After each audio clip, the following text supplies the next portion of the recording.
এটা দ্বিতীয় স্বাধীনতা বলা মানে বাংলাদেশের স্বাধীনতাকে বিতর্কিত করা। কোনো দেশের স্বাধীনতা দুইবার হয় না, একবারই হয়। কেউ বলছে বর্তমান সরকারের সাথে রাজনৈতিক দলগুলো টানাপোড়েন চলছে, কেউ বলছে যারা বৈষম্যবিরোধী ছাত্র আন্দোলনে যারা নেতৃত্ব দিয়েছে তারা সব কিছু নিয়ন্ত্রণ করছে। এর মাঝখানে আবার এসে গেছে একটা রাজনৈতিক দল, জনশক্তি, ছাত্রদের একটা রাজনৈতিক দল, যা পৃথিবীর ইতিহাসে কেউ শুনে নেই কোনোদিন। ছাত্রদের কোনো রাজনৈতিক দল হয় এটা পৃথিবীতে প্রথম। হ্যাঁ, এখন এটা বলতে পারে যে ছাত্ররা যে ঘটনাটা ঘটিয়েছে পৃথিবীতে এটা প্রথম না, এটা প্রথম না, বলে প্রথম। কেউ কেউ বলার চেষ্টা করে, অতিরিক্তভাবে বলার চেষ্টা করে দ্বিতীয় স্বাধীনতা। কোনো দেশের স্বাধীনতা দুইবার হয় না, একবারই হয়।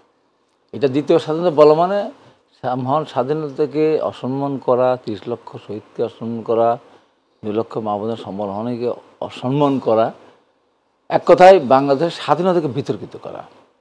বলতে পারেন দ্বিতীয়বারের মতো গণতন্ত্র মুক্ত হয়েছে।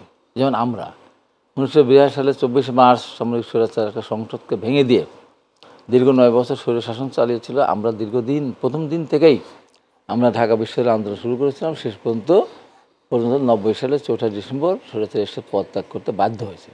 গণতন্ত্র সেটা মুক্ত হয়েছিল। এবার বলতে গেলে আরেকটা স্বৈরাচার বা ফ্যাসিস্ট সরকার ছিল, তার বিরুদ্ধে ছাত্র জনতা আন্দোলন করেছিল। বৈষম্য বিরোধী ছাত্ররা এখানে এসেছে মূলত তাদের যে কোটা নিয়ে সমস্যা ছিল, সেই কোটা সংস্কারের জন্য তারা এসেছিল। তারা দেশের পট পরিবর্তন করা, সরকারের পরিবর্তন করা, দেশের সংস্কার করা, রাষ্ট্র সংস্কার করা, এগুলি কিছুই তাদের মাথায় ছিল না। তাদের মাথায় একটি ছিল যে কোটার পরিমাণ অনেক 30% মুক্তিযুদ্ধ করা, সব মিলিয়ে 46% ছিল সাধারণ, আর সবই ছিল কোটা বিরোধী 54%।